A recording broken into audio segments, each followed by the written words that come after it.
안녕하세요. 예전에는 정말 스승의 그림자도 밟지 않는다, 이런 말이 그냥 당연했는데, 요즘 보면 참 믿기 어려운 일들이 벌어지고 있어요. 오늘 저희가 함께 살펴볼 자료들이 바로 추락하는 교권의 현실을 보여주는 사건, 또 그 배경에 대한 여러 기사들, 인터뷰들입니다. 특히 수원회로 있었던 그 중학생의 교사 폭행 사건, 이걸 중심으로 도대체 무엇이 이런 상황을 만들었는지, 또 우리는 뭘 고민해야 하는지 좀 깊이 파고 들어가 보려고 합니다. 네, 보내주신 자료 보니까 한국경제신문 또 경기신문 보도도 있고 YTN 인터뷰 내용도 있고 다양한 분석들이 있더라고요. 이게 단순히 뭐 학생 하나의 일탈 이렇게만 보기에는 너무 심각한 우리 교육 현장에 좀 민낯을 보여주는 그런 사건인 것 같습니다. 오늘 이 자료들 보면서 문제의 본질이 뭔지 또 앞으로 어떻게 해야 할지 한번 이야기 나눠보면 좋겠습니다. 네. 그럼 우선 그 사건 내용부터 좀 자세히 짚어볼까요? 지난 5월 말이었죠. 수원에 있는 한 중학교 체육 수업 시간이었는데 학생이 교사의 수업 방식이 마음에 안 든다 이러면서 야구방망이로 선생님을 여러 차례 때렸다는 겁니다. 와, 네, 맞습니다. 피해 입으신 보사분은 50대 베테랑 교사셨는데 갈비뼈가 부러지는 그런 큰 부상을 입으셨다고 하고요.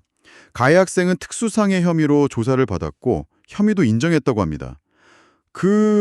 만 14세는 넘어서 형사처벌 대상이라고 하더라고요. 소위 말하는 촉법소년은 아닌 거죠. 아, 형사처벌 대상이군요. 근데 이게 이번 한 번만 이런 게 아니라는 게 더 문제인 것 같아요. 네, 그렇습니다. 더 충격적인 건 최근에는 초등학생이 교사를 폭행하는 사례까지 나왔다는 거예요. 뭐 3학년 학생이 주먹이랑 발로 때리고 5학년 학생은 머리채를 잡고 폭행하고 아휴, 이게 점점 연령대도 낮아지고 폭력 수위도 높아지고 있어요. 외신에서도 이걸 보고 충격적이다 이렇게 보도할 정도니까 이게 얼마나 심각한 상황인지 알 수 있죠.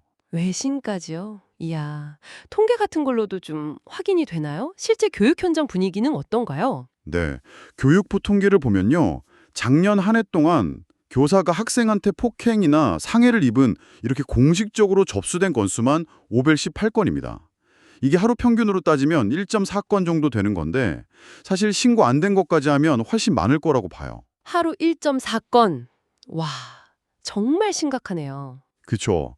그래서 교원단체들 목소리 들어보면 이건 학교 교육 시스템 전체를 위협하는 거다. 교사의 최소한의 안전조차 보장 안 된다. 뭐 이런 절박한 이야기들이 나오고 있습니다. 특히 이번 수원 사건 같은 경우는 피해 교사분이 그 학교에 오신 지 딱 닷새 만에 벌어진 일이거든요. 닷새만에요? 네. 뭐 오랫동안 갈등이 쌓인 것도 아니고 그냥 순간적인 불만이 그렇게 극단적인 폭력으로 이어졌다는 점에서 현장에 계신 교사분들이 느끼는 불안감은 더 클 수밖에 없는 거죠. 아니 대체 왜 이런 상황까지 온 걸까요? 그 원인을 좀 더 깊이 들여다 봐야 할 것 같은데요. 전문가들은 여러 가지 요인이 좀 복합적으로 작용한 결과다 이렇게 분석을 하는데요. YTN 인터뷰에서 이수정 교수님이 지적하신 것처럼 우선은 가정해체가 좀 심화되면서 가정 안에서의 어떤 기본적인 훈육이나 사회성 교육 이런 게 좀 부족해진 측면이 있는 것 같아요. 예전하고 비교하면 뭐 조부모님이나 지역사회가 아이들을 돌보는 기능도 많이 약해졌고요. 아, 가정의 역할 축소. 네, 그리고 학교 환경 변화도 굉장히 큽니다. 선생님들이 생활 지도하는 게 예전보다 훨씬 어려워졌고 또 너무 학업 위주로 가다 보니까 거기서 소외되는 아이들이 학교에 적응 못하고 좀 겉도는 경우도 많아졌고요. 온라인 환경, 뭐 스마트폰이나 이런 것들 영향도 좀 있지 않을까요? 아, 당연히 있죠. 그 영향도 절대 무시 못합니다. 폭력적인 영상물이나 게임 같은 뭐랄까 자극적인 컨텐츠에 아이들이 너무 그냥 무분별하게 노출이 되면서 현실하고 가상의 경계를 좀 혼동하는 경우도 늘고 있는 것 같아요. 특히 뭐 해외 서버로 둔 플랫폼들은 규제하기도 사실 쉽지 않잖아요. 그렇죠. 한국경제 기사에서도 그 얘기가 나오던데 넷플릭스 같은 OTT 서비스에서 너무 자극적인 학교 폭력물 같은 걸 여과 없이 보여주는 게 청소년들의 폭력성을 좀 부추길 수 있다 이런 비판도 있고요. 결국 이런 가정, 학교, 사회 환경 변화가 다 맞물리면서 아이들의 어떤 공감 능력 저하나 충동 조절의 어려움으로 이어지고 이게 교실 내 폭력이라는 아주 극단적인 형태로 나타나는 게 아닌가 뭐 그렇게 보고 있습니다. 그렇군요. 상황이 진짜 심각하다 보니까 해결책을 찾아야 한다는 목소리도 간연히 높습니다. 일단 가해 학생에 대한 처벌이 너무 약한 거 아니냐 이런 지적이 계속 나오죠. 네, 맞습니다. 소위 솜방망이 처벌로는 이걸 근절하기 어렵다 이런 여론이 많죠. 그래서 교사가 정당한 교육 활동이나 생활 지도를 하다가 생긴 문제에 대해서는 민사상, 형사상 책임을 묻지 않도록 하자. 이른바 면책권을 줘야 한다는 주장이 상당히 힘을 얻고 있습니다. 아, 면책권이요? 네. 교사를 좀 무분별한 아동학대 신고 같은 거로부터 보호하고 그래서 좀 더 적극적으로 교육 활동을 할 수 있게 보장하자는 그런 취지죠. 근데 또 한편에서는 처벌 강화나 교사 보호만으로 이게 근본적으로 해결될까 하는 그런 인식도 있습니다. 네, 좀 더 근본적인 접근이 필요하다. 이런 말씀이시군요. 그렇습니다. 학교의 역할을 좀 다시 생각해 봐야 한다. 이런 목소리가 높아요.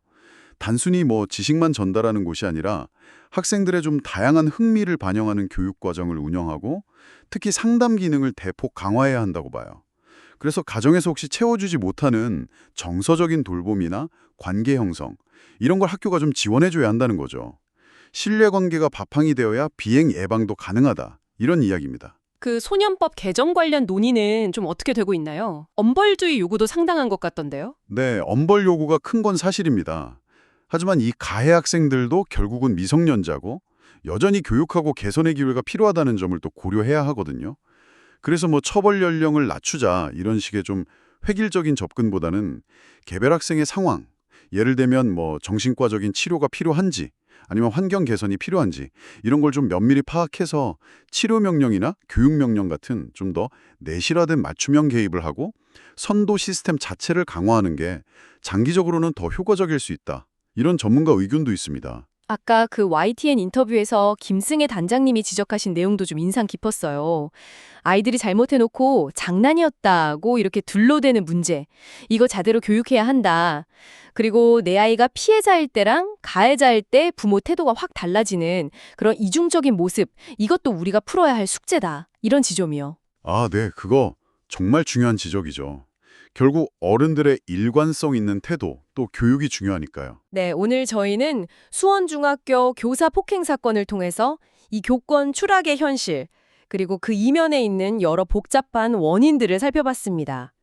이게 정말 한 개인의 문제를 넘어서 우리 교육 시스템 전반, 그리고 과거와는 너무 달라진 이 세대 간의 관계 맺기 방식에 대해서도 깊이 생각해 보게 되는 것 같습니다. 맞습니다. 교실에서의 어떤 신뢰가 무너진다는 건 단순히 학교만의 문제가 아닐 겁니다.